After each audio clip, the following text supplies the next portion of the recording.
Yo, what's up, gamers? So, I walked into the break room today and the floor is covered in ice packs. The coffee table has blue painter's tape all over it like somebody tried to build a hockey rink during lunch. There's a stack of NHL 23 copies in the middle, surrounded by tiny paper signs that say, "Late Skate, Hockey Ultimate Team is closing soon," and one big sign on the fridge that says, "Server ends August 31st.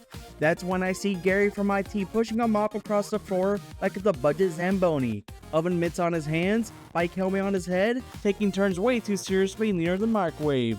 So I'm standing there like, "Gary, why does the break room look like EA forgot to pay the rink bill?" And that's not how you use a mop. Gary doesn't even look up. He just says, "I'm resurfacing the servers." And that's when it clicks. NHL 23 online services end on August 31st, 2026. PlayStation Digital is already gone. Physical is the cleanest buyer route now. Before we get into this, do me a favor, hit like, subscribe, and let me know down in the comments below. Would you still buy NHL 23 physical if the online modes were gone? And now I welcome you back to the You Can Buy, the series where we can check what's still on the shelf and whether it's actually worth your money once you read the fine print. So let's grab a mop, because I'm gonna need your help figuring out if NHL 23 is still worth buying, or if Gary is just polishing the ice for a game EA already locked the doors on. Let's get into it. Now, NHL 23 was EA's 2022 hockey entry, and I'm not turning this into a frozen history documentary. It's NHL. You skate, you pass, you shoot, you miss the net by 6 feet, and blame the controller like a responsible adult. It had the usual offline modes like Play Now, Franchise, Be a Pro, Season modes, and local multiplayer. But it also had the connected stuff that made it feel current, like Hockey Ultimate Team, World of Shell, clubs, online versus, roster sharing, and leaderboards. Sports game age weird though, the disc keeps working, but the online locker room starts smelling like expired Gatorade and server dust. After August 31st though, basically everything that needs EA's online server gets shut down. That means Hockey Ultimate Team, World of Shell, clubs, online versus, online shootout, online co-op, roster sharing, leaderboards, and online only trophies or achievements are gone. But Hockey Ultimate Team is the big one that people are worried about, because that's where players build teams, chase cards, open packs, used NHL points, check the auction house, and convince themselves one more pack was definitely going to fix the roster. The mode was not just a random side button. For a lot of players, that was the loop. So when Hockey Ultimate Team goes dark, it's not just EA removing a menu, it is a card chasing machine getting unplugged while Gary stands with the tiny Zamboni key acting like he owns the rink. Everything that made NHL 23 feel connected gets set into a penalty box, and this time, nobody's coming back after 2 minutes. Now, to be fair, this is not going to be a dead disc.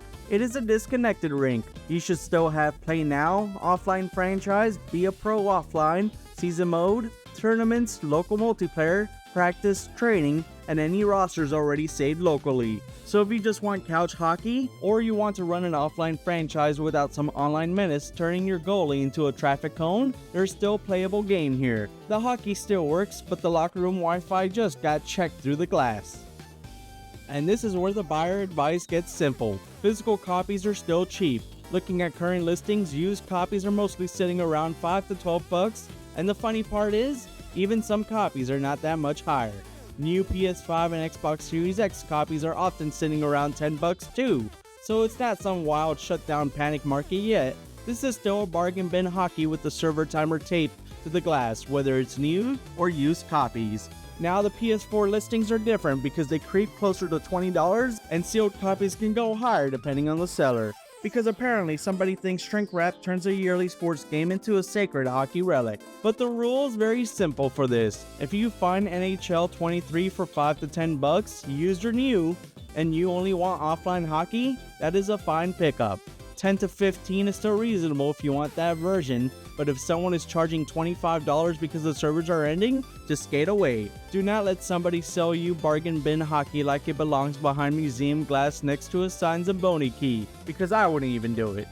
So should you buy NHL 23 physical right now? And here's the verdict. If you want offline hockey, yes, but only cheap. If you want Hockey Ultimate Team, World of Shell, clubs, online versus, roster sharing, leaderboards, or anything connected, I say skip it and buy the current game because this game is melting fast and is about to run out of ice. NHL might not be as big as Madden, but that makes this shutdown feel even quieter, as if EA turned off the rink lights while nobody was looking. After August 31st, NHL stops being a connected hockey game and becomes an offline rink in a plastic case.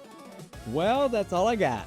I gotta bounce before Gary from IT tries to resurface the break room floor with a mop, 2 ice packs, and 0 insurance approval. But before I go, do me a favor, hit like, subscribe if you want more You Can Buy episodes, and let me know in the comments down below. Would you still buy NHL 23 physical or offline play? Or is it not worth it once Hockey Ultimate Team and online modes are gone?